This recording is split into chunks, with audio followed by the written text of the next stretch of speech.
We are now going inside out as SNY NBA insider Ian Begley joins us here in studio. And where to begin? So many different moving parts of this game, but no Jalen Brunson. The Celtics coming off a bad loss. This had all the makings of this winning streak coming to an end, but Immanuel Quickley had other plans. How was he able to take this game over late?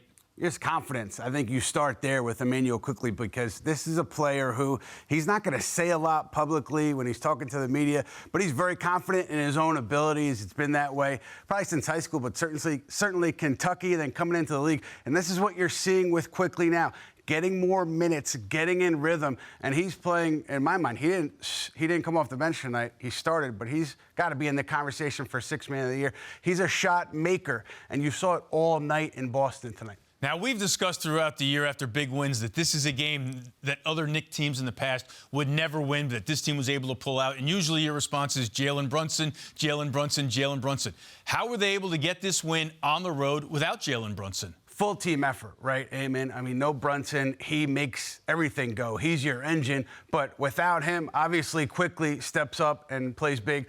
Randall gives you a Randall night. But I thought R.J. Barrett, R.J.'s been up and down this season, but he had a big game, and he started off early, set the tone early for himself and for the Knicks in a tough Boston environment, and he really gave you big minutes over the course of this double OT win. All right, now in this 9-game winning streak, there are 2 wins over the Celtics. So in your eyes, are the Knicks closing the gap between themselves and the elite teams in the East? You have to say at least a little bit, Eamon, right? Because of the wins are coming against top teams in the conference. This is not the 8-game win streak in December where you played some teams that were missing their top players, particularly Sunday night in Boston.